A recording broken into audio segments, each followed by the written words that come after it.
સુરતમાં મહંત ડાયમંડ અને રસેસ જ્વેલર્સના 3 ભાગીદારોએ કરોડોમાં ઉઠામણું કર્યું છે.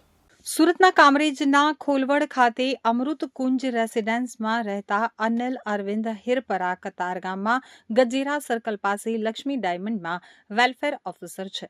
સપ્ટેમ્બર 2023માં મુંબઈ ગોરેગાંવ મુકામે હીરાના એક્ઝિબિશનમાં ગયા હતા, જ્યાં મહંત ડાયમંડ એલએલપીના પાર્ટનર કૌશિક અમૃતલાલ કાકડિયા સાથે કંપનીના સેલ્સ વિભાગના કર્મચારીઓનો પરિચય થયો હતો. તે વખતે તેણે મહંત ડાયમંડમાં જીતુ કોદરિયા અને રોનક ધોળકિયા પાર્ટનર હોવાનું અને કંપની રસેશ જ્વેલર્સ એલએલપીમાં ખરીદ કરેલ હીરાનો ઉપયોગ કરતા હોવાનું પણ જણાવ્યું હતું. તેમની કંપની કતારગામમાં વસતા દેવડી રોડ પર દવા બજારની બાજુમાં ગંગેશ્વર ઇન્ડસ્ટ્રીયલ એસ્ટેટમાં આવી હોવાનું પણ જણાવ્યું હતું. શરૂમાં મહંત ડાયમંડ સાથે વેપાર કરતા સમયસર પેમેન્ટ ચૂકવી દેવાતું હતું. ત્યારબાદ 6/2/2025ના રોજ 27.75 લાખ અને 23.11 લાખના હીરા મહંત ડાયમંડના સરનામે નટવર ચીનુ આંગડિયા પેઢી મારફતે મોકલી આપ્યા હતા. જોકે મુદ્દતે પેમેન્ટ નહીં ચૂકવાતા કંપનીના ભાગીદાર કૌશિક કાકડિયાએ કોલ કરીને જણાવ્યું હતું કે કંપનીના ભાગીદાર રોનક અને જીતેન્દ્ર મારા સંપર્કમાં નથી અને તેઓ ક્યાં છે તેની પણ ખબર નથી. હીરાનો માલ તેઓ પાસે છે તેવું કહી તેને હાથ ખંખેરી લીધા હતા. તો ભાગીદાર કૌશિક કાકડિયાને વારંવાર કોલ કરાયો પણ તે વાયદાનો વેપાર કરતો હતો. ત્યારબાદ અનિલ હિરપરાના કર્મચારી દેવેન્દ્રભાઈ કૌશિક કાકડિયાને રૂબરૂ મળ્યા હતા, જ્યાં કૌશિકે બંને ભાગીદારોના ફોન સપ્તાહથી બંધ છે, તેઓ ક્યાંક ચાલ્યા ગયા છે, મને પણ જણાવ્યું નથી તેઓ ક્યાં ગયા છે. મને પણ ભાગવા માટે કહ્યું હતું, પરંતુ હું ભાગ્યો નથી. અન્ય વેપારીઓના પણ નાણાં સલવાયા છે તેવી વાત કરી હતી. તો હીરા વેપારીએ માર્કેટમાં તપાસ કરતા માલુમ પડ્યું કે અન્ય 20 વેપારીના 7.69 કરોડ સલવાયા છે. ત્રણેય કુદરતી તૈયાર હીરા એલબી લાઇટ બ્રાઉનનો વેપાર કરતા વેપારીઓ પાસેથી માલ ખરીદી પેમેન્ટના નામે ઠેંગો બતાવ્યો હતો. કુલ 21 હીરા વેપારી સાથે ₹8.20 કરોડની ઠગાઈ થઈ હતી.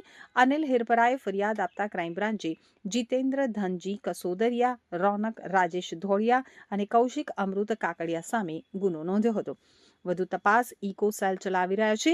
આ દરમિયાન ઇકોસેલે કૌશિક કાકડિયાના 3 દિવસના રિમાન્ડ મેળવ્યા છે. અન્ય 2 ભાગીદાર ફરાર છે. Okay sir. સુરત શહેર એ સમગ્ર ભારતમાં હીરાના વ્યાપાર માટે ખૂબ જ પ્રખ્યાત છે અને આખા ગુજરાતમાંથી તેમજ સમગ્ર ભારતમાંથી વ્યાપારીઓ હીરાની ખરીદી અને વેચાણ માટે સુરતમાં આવતા હોય છે અને સુરતમાં તમામ ભારતના રાજ્યોમાં પોલિશ્ડ હીરા તૈયાર કરી અને સપ્લાય કરવામાં આવે છે. આ જ કારણોસર ખૂબ જ મોટા પ્રમાણમાં વ્યાપાર થાય છે અને અમુક જે ક્રિમિનલ્સ, અમુક આરોપીઓ, ગુનેગારો આ જ વ્યાપારમાં ખોટા લાભ લેવા માટે થઈને આવતા હોય છે. એવો જ એ બનાવ સુરતમાં બનવા પામેલ છે. જે અનુસંધાને અમોએ ફરિયાદી શ્રી અનિલભાઈ હિરપરાની ફરિયાદ લઈ અને તેઓની સાથે અહીંના જ સ્થાનિક વસવાટ કરતા આરોપીઓએ અનિલભાઈ અને તેમની સાથે અન્ય સાહેદોને ભોગ બનાવી અને કુલ 8,20,32,320 રૂપિયાની રકમનું છેતરપિંડી વિશ્વાસઘાત કરેલ છે. જે અનુસંધાને ફરિયાદ દરમિયાન તપાસ કરતા આરોપી કૌશિક કાકડિયાને અમોએ ધરપકડ કરેલ છે. હાલ તે રિમાન્ડ ઉપર છે અને આ ગુનામાં અન્ય 2 આરોપીઓ પણ પ્રાથમિક દ્રષ્ટિએ સંડોવાયેલા છે. જે આરોપીઓ પ્રથમથી જ આ શહેર છોડી અને જતા રહેલ છે, તેઓની પણ અમારી ધરપકડની તજવીજ ચાલુ છે. કેટલા સમયથી આ લોકો વેપાર કરતા હતા અને કઈ રીતે વિશ્વાસ બેસ્યો હતો ફરિયાદીનો? છેલ્લા 1 વર્ષમાં ફરિયાદી અને અન્ય સાહેદો સાથે પોતે રેગ્યુલર વ્યવસાય કરી અને વિશ્વાસ કેળવેલો અને ત્યારબાદ ખૂબ જ મોટી રકમમાં હીરાની ખરીદી કરી તેઓએ છેતરપિંડી કરી અને નાસી ગયેલ છે. હાલ પકડાયેલા આરોપી વિરુદ્ધ કોઈ ગુનાહિત ઇતિહાસ કરી?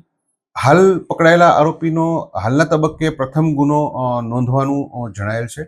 આ દરમિયાન અન્ય કોઈ પણ જિલ્લાઓમાં કે રાજ્યમાં તેના વિરુદ્ધમાં કોઈ ગુના નોંધાયેલા છે કે કેમ તેની તપાસ ચાલુ છે.